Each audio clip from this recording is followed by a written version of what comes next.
Bien, seguimos entonces terminando ya con este mes y el próximo, el curso sobre la gesta de los cristeros, que habíamos comenzado la parte más directamente referida a ellos en el mes anterior, y ahora vamos a señalar cómo la gesta cristera fue un derroche de intrepidez, según lo señalara el Papa Pío XI en una locución que pronunció 5 meses, digamos, después de empezada la guerra. Dice: los actos realizados por el episcopado, el clero y los católicos mexicanos figuran entre los fastos más ilustres de la Iglesia.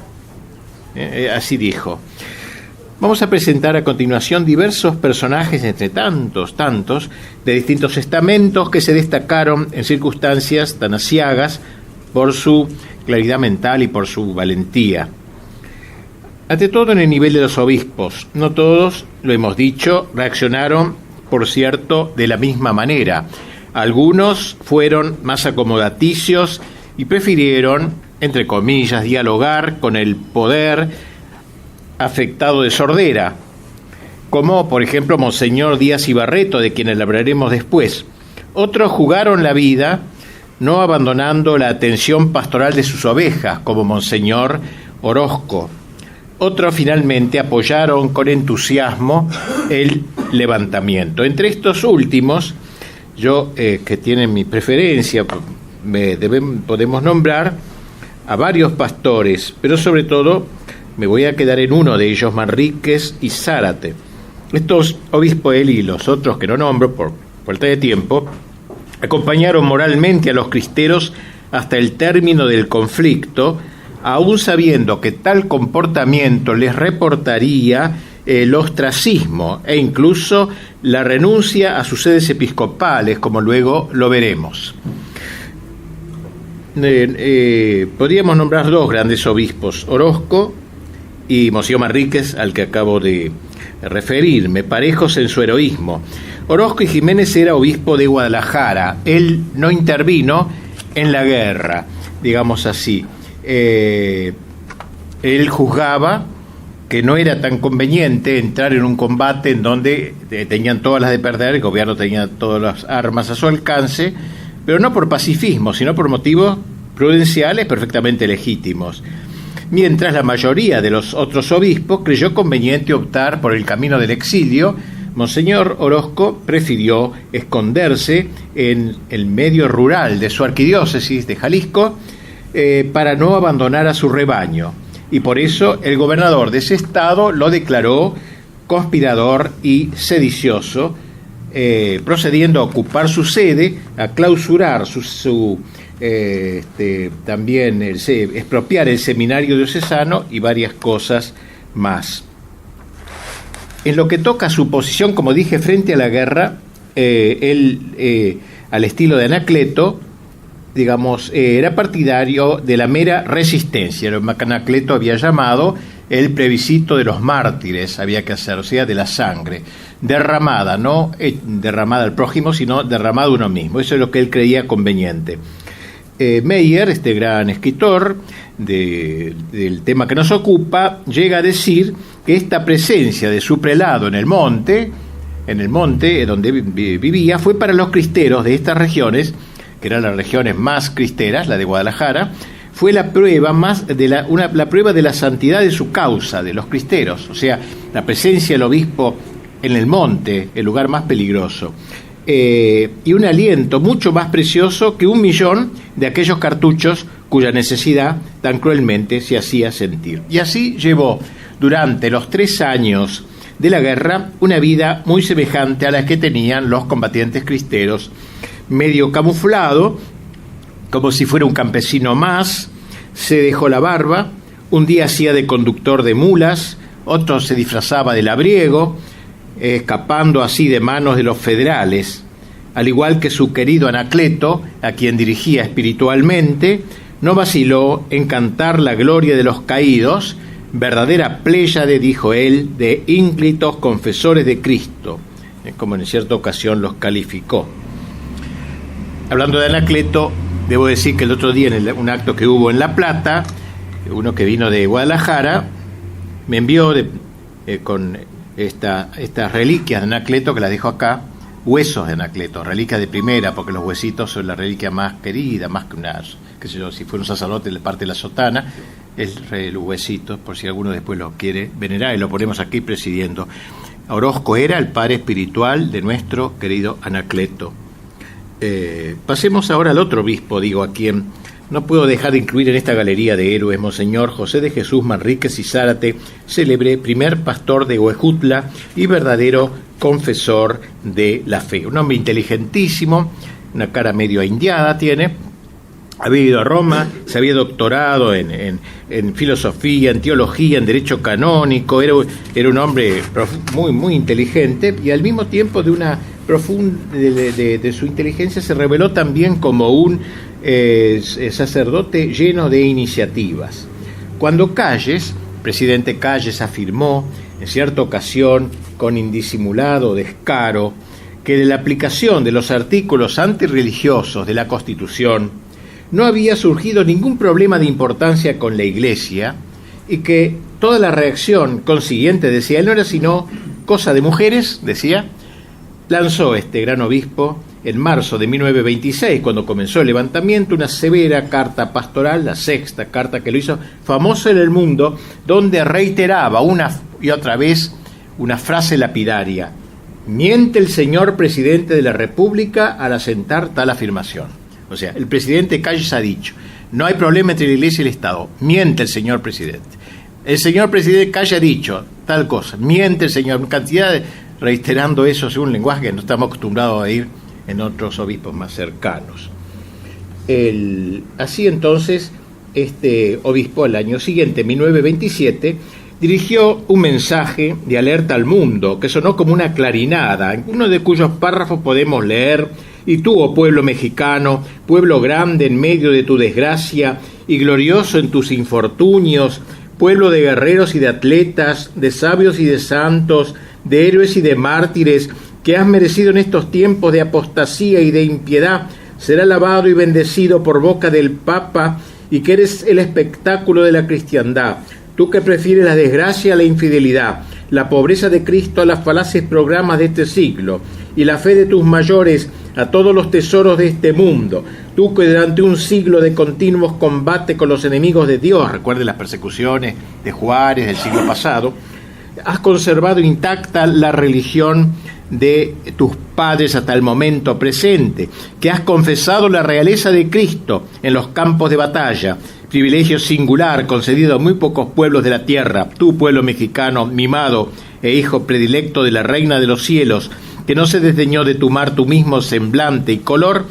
Tú mismo verás la claridad del Señor después de la pesada noche de tus infortunios, etcétera, ¿no? Y dice, asistirás al triunfo de la Iglesia y a la apoteosis de Cristo Rey en el Monte Santo. Así hablaba este gran pastor. Pronto fue aprehendido por una escolta de caballería y llevado a pie días y días con sus insignias episcopales a través de montes, de muchos kilómetros, abruptas serranías, hasta donde quiso Calles encarcelarlo, tratado como un criminal, sujeto a toda clase de vejaciones, quedó retenido en los calabozos de Pachuca durante un año, porque era en verdad un obispo peligroso, podríamos decir. Bien conocía este santo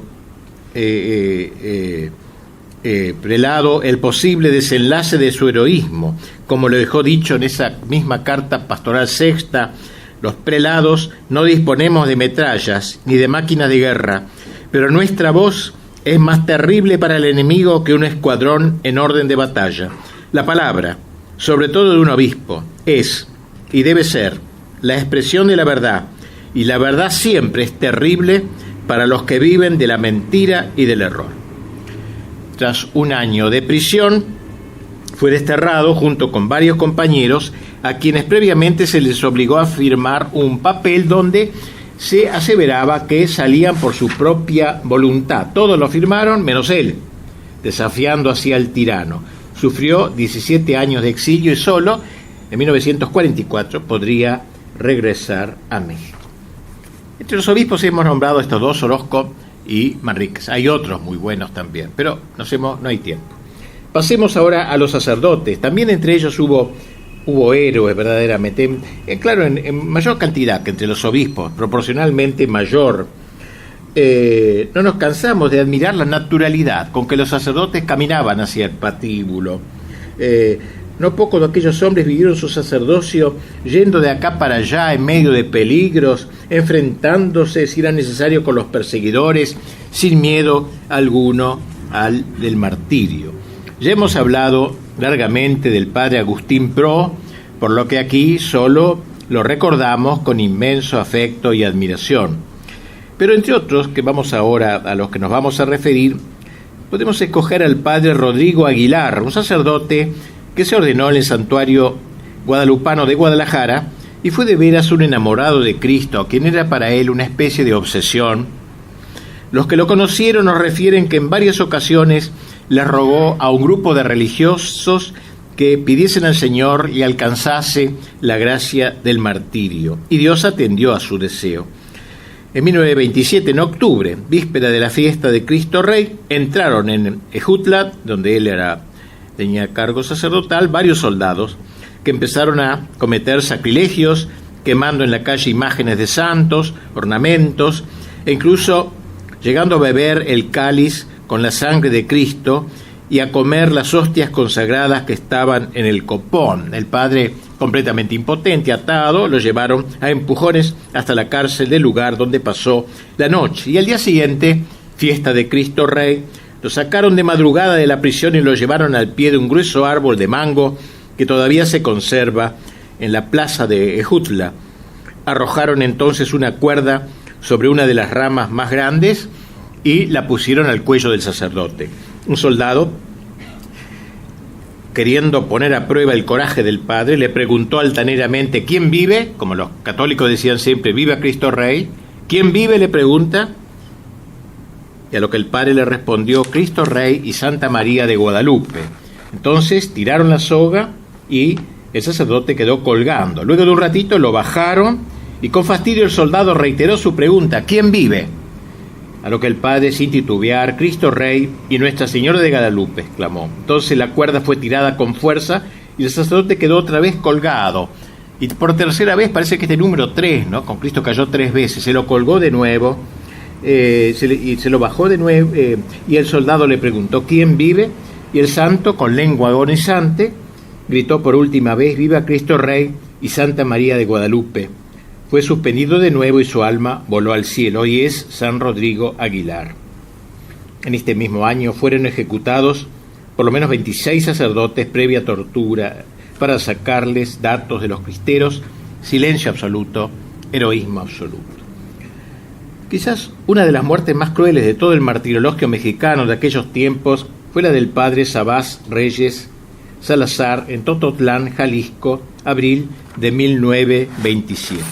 Al enterarse el padre de que alguien lo había delatado, él mismo se presentó: aquí estoy, ¿qué se les ofrece? Como si fuera ¿qué se les ofrece a los enemigos?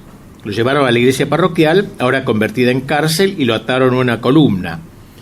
Pidió agua porque estaba sediento y se la dieron, pero cuando quiso tomarla vio que no podía hacerlo porque lo habían atado fuertemente al cuello con una soga. Durante la noche el general que comandaba las tropas lo hizo comparecer ante él, lo puso en medio de un círculo de soldados y comenzó a interrogarlo. Atado con aquella soga al cuello, los soldados tiraban cada tanto de la soga, por lo que el padre caía al suelo en medio de carcajadas. A toda costa querían saber dónde se escondía el párroco, pero el mártir no le respondía y así lo torturaron toda la noche. 3 días duró este tormento, dolorosamente atado a la columna, sin poder comer ni beber.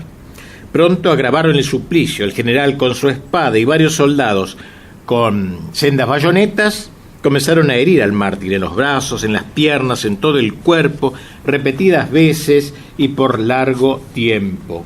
Herían y herían sin piedad. Luego desollaron sus pies, le quitaron la piel, los mojaron con gasolina y les prendieron fuego, tras lo cual el general ordenó que lo asasen para comer birria de este fraile.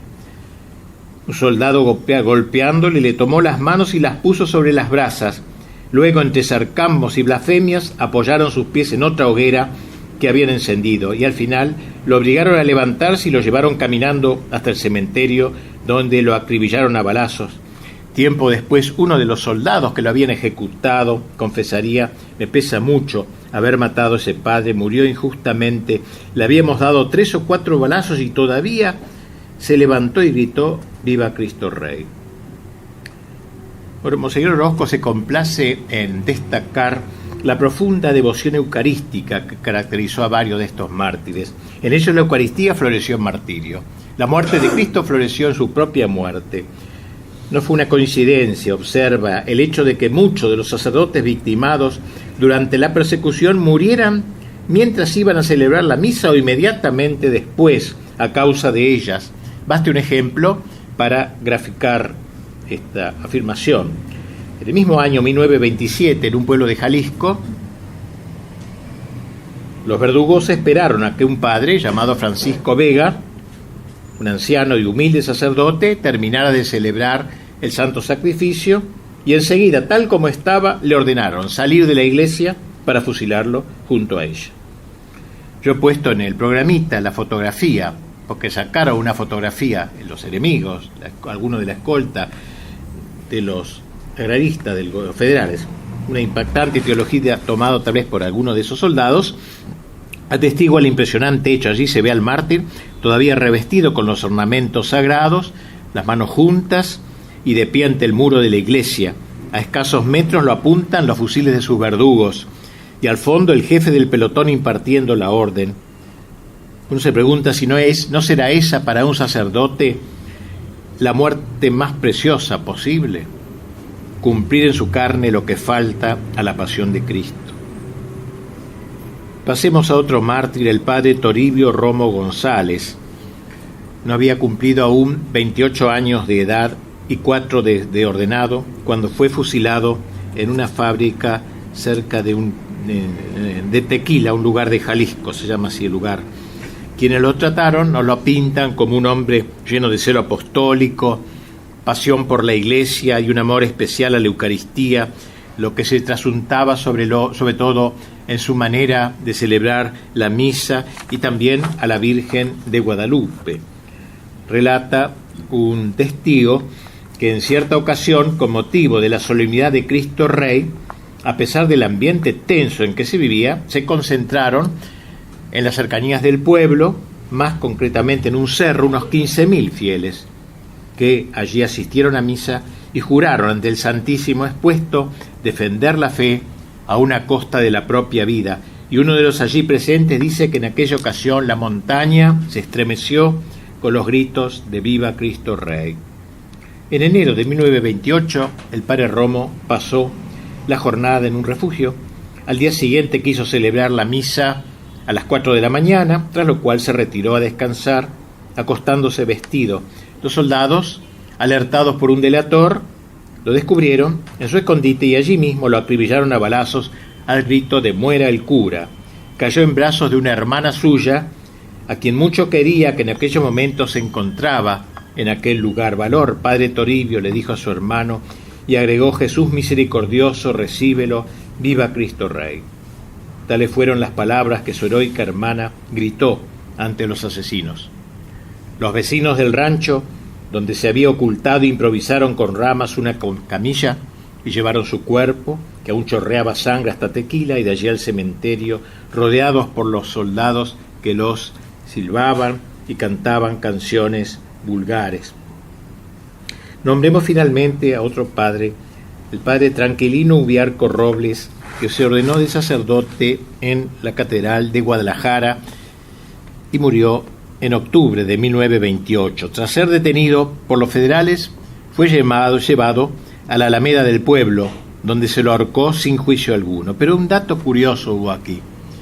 Inmediatamente antes fueron fusilados 2 soldados del pelotón.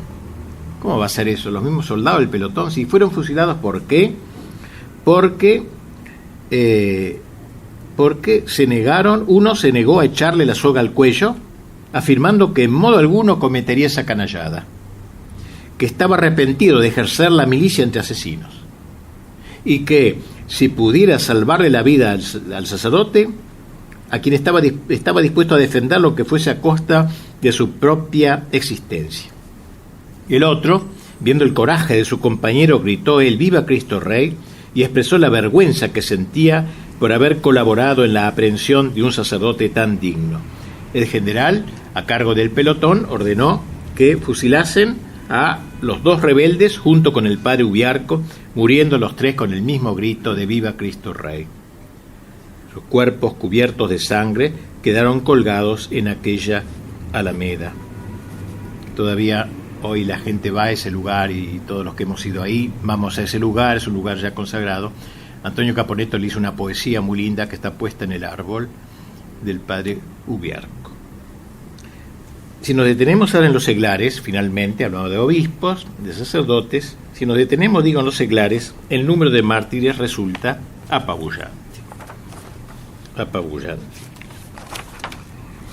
Lo que más impresiona, más allá del número de los caídos, es el espíritu martirial que animaba a aquellos héroes, el anhelo de martirio que revelan, como si este fuera un capítulo de su vida normal, de su vida cristiana allí en México de esos momentos, un elemento integrante de su espiritualidad, según se puede ver por las cartas que enviaban a sus familiares antes de morir, así como en sus declaraciones ante los que los fusilaban. Entre ellos podemos nombrar solamente algunos. Dos muchachos, Joaquín de Silva, de 21 años de edad, y Manuel Melgarejo, de 17 años, ambos miembros de la ACJM, Asociación Católica Juventud Mexicana, de que hemos hablado. Eran un poquito ingenuos, era el comienzo, en 1926 todavía, en septiembre. Y así, cierto día, pocos meses antes del levantamiento, se dirigieron en tren hacia Zamora, una ciudad, para colaborar en la defensa de la causa. Y un pasajero que iba de particular en el mismo vagón, y era un general del Ejército Federal, llamado Cepeda, un general, se les acercó para terciar en la conversación. «Yo soy católico», le dijo, «y yo participo de sus ideas», porque ellos hablaban fuerte, eran ingenuos, ¿no? En ese momento no había que hacer eso. Los jóvenes incautos le contaron lo que pensaban hacer para mejor servir a Cristo y a la Iglesia. Al llegar a Zamora, el general cambió bruscamente. «Amigos», le dijo, «están ustedes perdidos, dense por presos». A lo que respondió Joaquín: «A mí máteme, o haga lo que quiera, pero a este joven, que solo tiene 17 años, déjelo usted ir libre». Manuel, el chico, lo abrazó y le dijo: «No, Joaquín, yo quiero morir contigo». El general trató de convencerlos de que estaban equivocados, pero fue inútil. Y así quedaron detenidos. Entre tanto, el alto oficial le mandó un telegrama a Calles preguntándole si quería que los remitiera a México o que los ejecutara. «Fusílelos», dijo Calles. Enseguida se les comunicó la sentencia de muerte. Mientras eran llevados al lugar de ejecución, alguien les preguntó: «¿Van ustedes al patíbulo?». «No», contestó Joaquín, «vamos al Calvario». Al llegar al cementerio, el lugar elegido para que allí fueran fusilados, cuando le quisieron vendar los ojos a Joaquín, él se negó: «No soy un criminal, yo mismo le daré el señal para disparar. Cuando diga «Viva Cristo Rey», «Viva la Virgen de Guadalupe», entonces pueden tirar». Antes de morir pidió pronunciar unas palabras, que los perdonaba y que iba a morir por Dios y por su patria, así como en defensa de su fe. En ese momento uno de los soldados, conmovido, otra vez pasó lo mismo, el pueblo mexicano es tan católico que aún los perseguidores, conmovido, arrojó el Mauser. «Yo no tiro, patroncito», le dijo al muchacho. «Yo también soy católico y pienso como usted», lo que le valería ser preso y el día siguiente fusilado él también. Después Joaquín dijo a Melgarejo: «Quítate el sombrero porque vamos a comparecer ante Dios». Con qué realismo, ¿no? Sacarse el sombrero, van a ir a la corte celestial. Y volviéndose a los soldados con voz vibrante gritó: «Viva Cristo Rey, Virgen la Virgen de Guadalupe». Sonó la descarga y al ver esto Melgarejo cayó desmayado y entonces descargaron sus armas contra él. Otro de los primeros mártires de esta terrible persecución se llamaba José García Farfán, en la ciudad de Puebla. Era José un hombre ya anciano, muy querido por la gente, un hombre muy conocido de todo el pueblo de allí, de esta zona, quien había sido miembro de la Liga y atendía un negocio. Él tenía un negocio donde vería periódicos, revistas, como conocemos. En la vidriera había puesto en un lugar bien visible diversos carteles que decían: Viva Cristo Rey, solo Dios no muere, ni morirá jamás. Otro que decía: Cristo vive, Cristo reina, Cristo impera. 28 de julio del 26, 3 días antes del cierre de los templos. Esa mañana, como de costumbre, García Farfán había ido a misa y comulgado. Ahora estaba tras el mostrador. A eso de las 11 de la mañana, un auto se detuvo frente a su negocio. Iban en él 2 generales, además del chofer y un soldado. El chofer bajó del auto y le dijo al anciano: por orden de mi general Anaya, que salga usted a verlo. ¿Dónde está?, le preguntó el anciano. En su automóvil, aquí a la puerta. A lo que García Farfán: pues dígale a su general que hay la misma distancia de su automóvil a mi mostrador, y que si quiere él hablarme, que venga él aquí, donde estoy a sus órdenes. Los 2 generales, hechos una furia por la insolencia, irrumpieron en el negocio. Viejo imbécil, le dijo Anaya, tal por cual quite de su vidriera todos esos letreros subversivos. A lo que nuestro héroe: que quite yo esos letreros, ni pensarlo. Yo estoy en mi casa, y en mi casa mando yo. Nadie manda sino Dios y después yo. No hay ningún bribón de los de ustedes que me obligue a quitarlos. Entonces el general sacó su pistola y le disparó un tiro a quemarropa, pero solo le perforó el costado del saco. Y luego comenzó a romper los letreros. Farfán, por lo visto, era un hombre de pocas pulgas, porque furioso, él también tomó en sus manos un frasco lleno de chiles, de picantes, en vinagre, y lo tiró a la cara del general. El compañero de este detuvo el frasco, pero se lastimó la muñeca con el vidrio. Mientras tanto, Anaya seguía destrozando todo lo que había en sus estantes. Solo por estar muy alto, o por no haberlo visto, dejó un solo letrero, bien visible, que decía: Dios no muere. Terminado su acto de arrebato, ordenó al soldado que detuviera a García Farfán y lo llevara al cuartel. A la mañana siguiente, Anaya mismo formó el cuadro de soldados que habían de fusilarlo. A ver ahora cómo mueren los católicos, le dijo. Así, le respondió, estrechando en su pecho el pequeño crucifijo de su rosario, mientras con voz estridente gritaba: Viva Cristo Rey. Los amigos de García Farfán se dirigieron a su negocio, y allí, en lo alto del estante, destrozado, pudieron leer conmovidos aquel letrero único, supérstite, que Anaya pasó por alto: Dios no muere. Es todo un símbolo.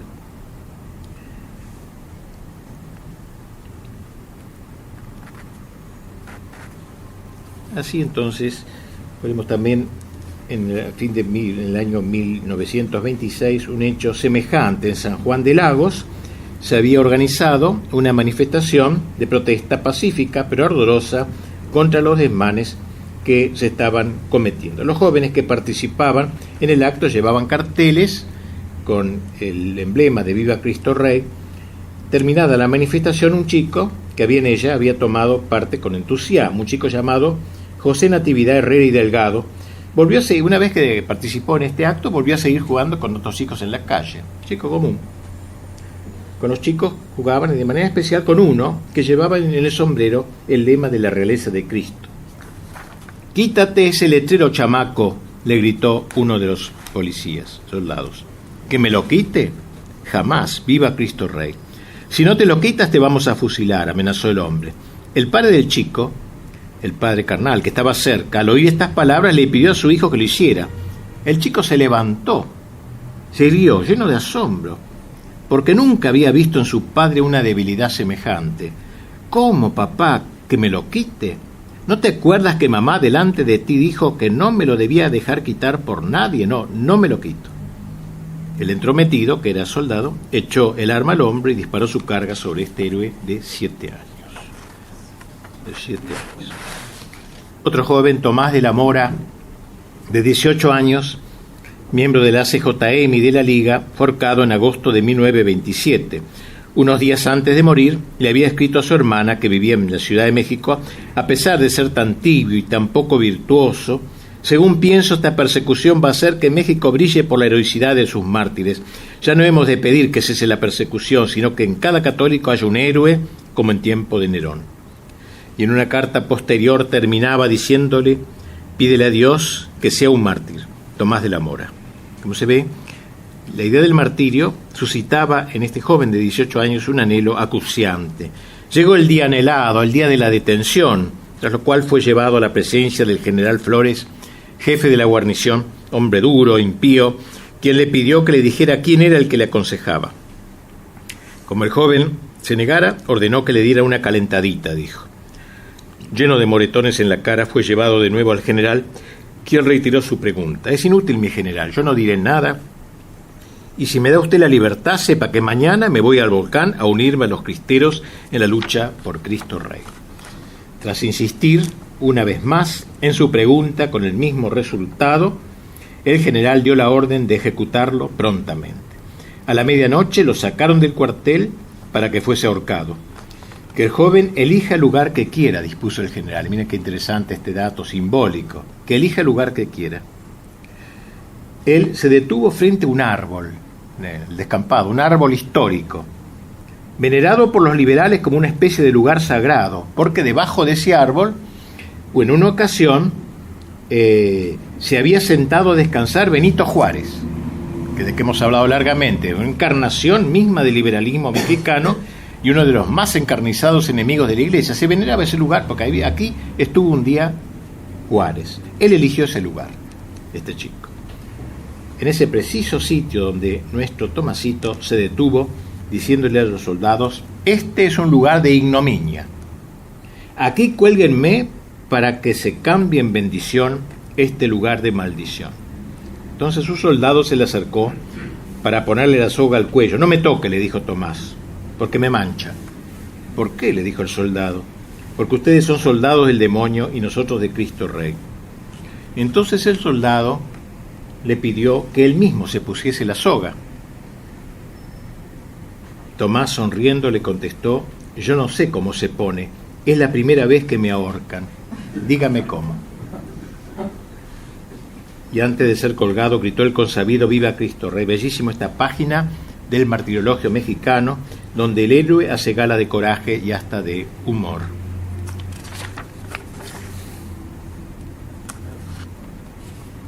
En fin, muchos más podríamos tratar, pero no, el heroísmo se había vuelto contagioso, estaba a flor de piel, incluso en mujeres, en niños. Cierto día nos cuenta un escritor en un suburbio de Guadalajara: un chico de barrio iba a la escuela llevando en su mochila libros y cuadernos. De vez en cuando se detenía y le daba a la gente con la que se cruzaba un volante en favor del boicot. ¿Se acuerdan que habían organizado? Por aquellos tiempos, el boicot, nadie compraba nada de las cosas del gobierno, que organizó la Unión Popular. Mas aquí que uno de esos transeúntes era del oficialismo. ¿Quién te dio esto?, le preguntó. Cuando le dio el volante él, le dijo: ¿quién te dio esto? El niño nada respondió. Verás cómo lo dices en la comisaría. Allí lo llevó, y el que lo condujo le dijo al comisario: este chamaco está repartiendo en las calles esta porquería y no quiere decir quién se la ha dado.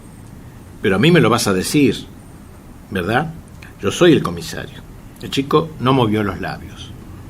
Te voy a zurrar un poco, ¿eh? Entonces le sacó la camisa y los pantalones, tomó un látigo y comenzó a pegarle hasta que sus espaldas quedaron amoratadas. No sea malo, señor, no me pegue, decía el chico, no me pegue, no sea malo, no me pegue así.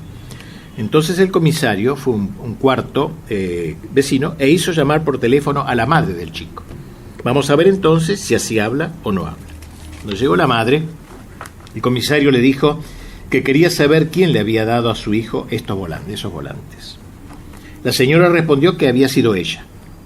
El comisario no le creyó. La madre miraba a su hijo y el hijo a su madre, fortaleciéndose con ese entrecruce de miradas. Entonces volvieron a desnudar al chico. Cuando la señora vio que levantaban el látigo, se interpuso. No le pegue, gritó, pégueme a mí si es hombre y no a un niño. Pues que diga, vociferó el comisario. Entonces, cuenta el relator, sucedió algo increíble, digno de los macabeos. No digas, hijo, no digas, clamó la madre llorando. El comisario, furioso al verse vencido por una mujer y un niño, le torció los brazos al chico hasta que se los quebró. Vieja infame, llévese a su hijo tal por cual. La madre cargó al niño sobre sus hombros y lo llevó corriendo a su casa, mientras le repetía: no digas, hijo, no digas. Cuando llegó a su casa, puso en la cama el cuerpo llagado de su hijito. Estaba muerto.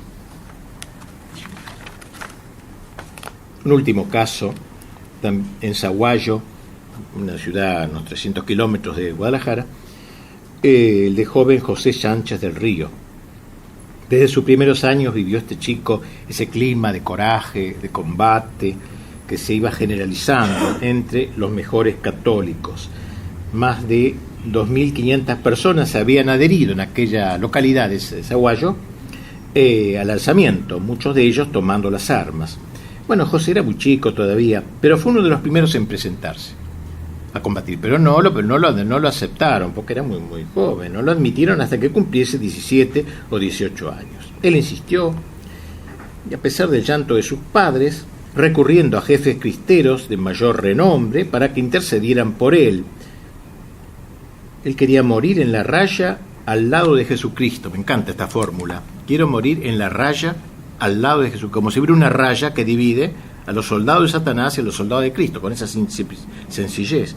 Quiero morir del lado de este lado de la raya de Jesucristo. Por aquellos días se había enterado de la gloriosa muerte del maestro Anacleto González Flores, nuestro héroe de aquí, los huesos, así como del jesuita Miguel Agustín Pro, e insistió entonces a su padre. Las objeciones que esto le pone a sus padres, a papá y la mamá, y como las objeciones que ponían ellos no lo convencían, era un adolescente que poco podría servir a la causa, que no aguantaría vivir a la intemperie y en la zozobra, pero por fin tuvieron que acceder, permitiéndole llevar a cabo su propósito con la condición de que se limitara a ser ayudante del capitán o de un general, abanderado o corneta.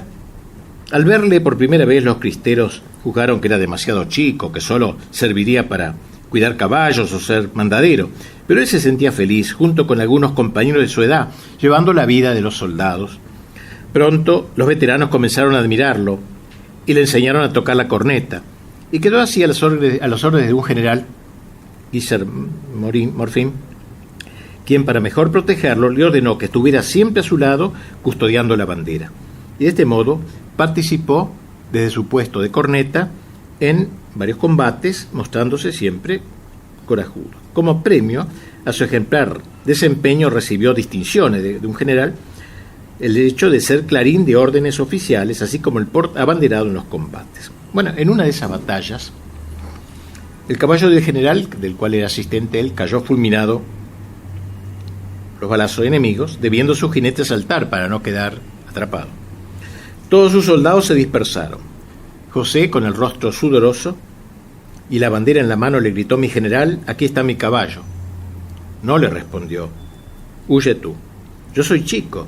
Usted hace más falta que yo. Viva Cristo Rey». El jefe saltó entonces sobre el animal y salió al galope. Los soldados enemigos rodearon a José, junto con otro joven que estaba por allí, llamado Lorenzo, y comenzaron a empujarlos, profiriendo blasfemias que los chicos nunca habían oído en su vida. Una casa muy cristiana, la de ellos. «Me han apresado», exclamaba, «pero no me he rendido». Lo encarcelaron, a él y a su compañero, en la prisión de Cotija. Desde allí José escribió con lápiz una carta a su madre: «Querida mamá, fui hecho prisionero en combate en este día. Creo que en los momentos actuales voy a morir, pero no importa, mamá, resígnate a la voluntad de Dios. Yo muero contento, porque muero en la raya al lado de nuestro Dios. No te apures por mi muerte, que es lo que me mortifica. Antes dile a mis otros hermanos que sigan el ejemplo que su hermano, el más chico, les dejó. Y tú haz la voluntad de Dios, ten valor y mándame tu bendición juntamente con la de mi padre. Salúdame a todos por última vez y tú recibe por último el corazón de tu hijo, que tanto te quiere y verte antes de morir deseaba, José Sánchez del Río». Junto con su compañero fueron trasladados a Zaguayo, el templo parroquial, que un diputado había profanado, convirtiéndolo de casa de Dios en un gallinero, donde guardaba sus gallos de riña. Hacía de apuestas de riña los soldados allí. La iglesia, ocupada por la soldadesca, llena de pertrechos militares y de botellas vacías, se había convertido en caballeriza al tiempo que gallinero. En un rincón estaban los caballos y cerca del altar mayor, esos gallos de riña, algunos en los altares, otros en el comulgatorio y otros cerca del sagrario. Uno de los soldados, que había sido padrino de bautismo de José, le ofreció la libertad si se avenía a entrar en el ejército federal. Primero muerto, le dijo, yo no me voy con los changos. Así llamaban a los soldados, los cristeros, los changos. Nunca con el perseguidor de la iglesia. Si me sueltan, sepan ustedes que mañana regreso con los cristeros. Viva Cristo Rey, viva la Virgen de Guadalupe. Bueno, era la noche, los soldados se fueron, él quedó encerrado en el baptisterio a la entrada de la iglesia, y nuestro joven logró sacarse las ataduras. Y entonces se dirigió al presbiterio del templo. Era posible que la iglesia, donde había sido él bautizado, donde había recibido la primera comunión, estuviera en esas condiciones tan deplorables, llena de excrementos y convertida en lugar de francachelas. Al menos no tendrán peleas de gallos, pensó en su interior. Y entonces empezó a torcer el pescuezo de gallos, de dos gallos, Cristo había sacado en el templo látigo, él lo iba a limpiar de gallo de riña el templo. Al día siguiente entró, cuando el diputado se enteró del asunto, estaba furioso, se presentó iracundo y lo recriminó. José, ¿sabes lo que has hecho? ¿Sabes lo que vale un gallo de riña? A lo que el chico le respondió, lo único que sé es que la casa de Dios no es palenque ni corral. Uno de los soldados, queriendo quedar bien con su jefe, le propinó una bofetada haciéndolo sangrar. Bien, el compañero de él estaba cerca, Lorenzo, que lo habían agarrado con él y estaba con un miedo bárbaro, y él entonces lo alentó, poniéndole el ejemplo del padre Pro y de Anacleto. Ustedes conocen a todos ellos, así que es lindo reiterar estas cosas. Por la tarde ambos fueron llevados a la plaza, a Lorenzo lo colgaron en un cedro, y al verlo así, José pidió que lo matasen a él también, pero lo volvieron a llevar a la iglesia, y así lo dejaron amarrado ahora solo en el bautisterio. Mientras tanto, Lorenzo, que equivocadamente había sido dado por muerto, logró escapar, regresando con los cristeros. Mientras tanto, los padres de José, sin que lo supiera, ofrecieron un rescate para que lo liberaran. Los federales se negaron. Mientras tanto, nuestro joven héroe escribió una carta a su tía, firmando José Sánchez del Río, que murió en defensa de su fe. Esa noche lo torturaron, le tajearon la planta de los pies, lo golpearon brutalmente, mientras él no cesaba de gritar «Viva Cristo Rey». Luego lo obligaron a caminar descalzo hasta el cementerio, ubicado a unas 10 cuadras de la iglesia, a las afueras del pueblo. En medio de los insultos, él persistía en aclamar a Cristo y a la Virgen de Guadalupe. Ellos, cansados de oírlo, le golpeaban la mandíbula, le rompieron a culatazo la mandíbula y al final lo apuñalaron mientras él gritó los últimos estertores. El cabecilla le preguntó, no sin cierta ironía, ¿qué le vamos a decir a tu papá?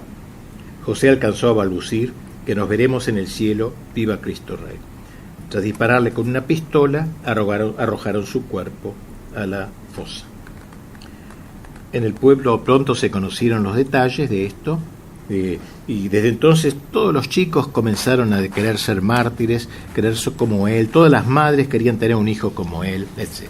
Bueno, hemos ido recorriendo esta galería de héroes, este drama de la terrible persecución contra los cristeros mexicanos, escuchando en cada recodo de sus caminos el grito siempre reiterado de Viva Cristo Rey, que por eso dijimos lo llamaron cristeros, porque tenían siempre el nombre de Cristo Rey en la boca, o los Cristo Reyes los llamaban los federales, cristeros.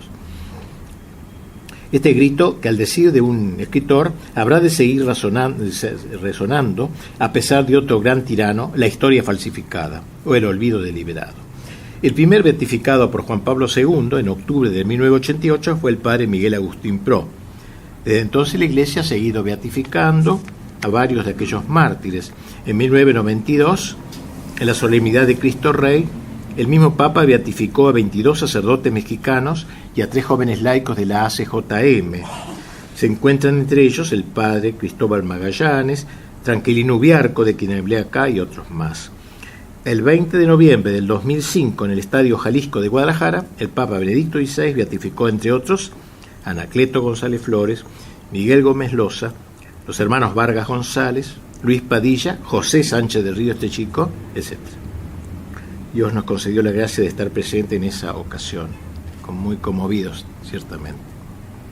Bueno, una cosa para acabar esta primera parte, más ser un chiste que otra cosa. Yo había, en la universidad donde iba a dar el curso, me habían sacado una conferencia mía sobre Anacleto, más o menos lo que daba acá, González Flores, y habían hecho una edición monstruosa, porque iba a ser la beatificación de él, se pensó que iba a haber muchísima gente. Más aquí que como entre los beatificados estaba José Sánchez del Río, 12 años, 13 años, 14, no sé, atraía mucho más el cariño de la gente.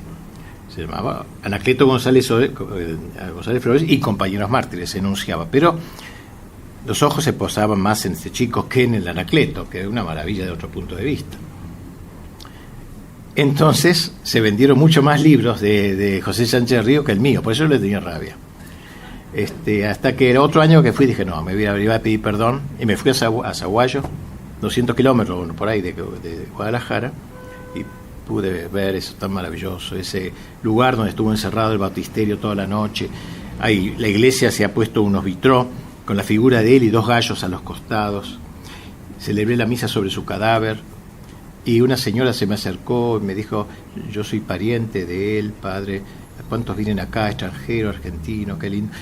Me permite que cante una cosa que hizo mi hermano, que es poeta y compositor, en homenaje a este chico, y me lo cantó una cosa lindísima, no me acuerdo nada, pero sé que era muy conmovedora. Así que, bueno, con esto pues vamos a descansar un ratito y después retomamos la próxima vez.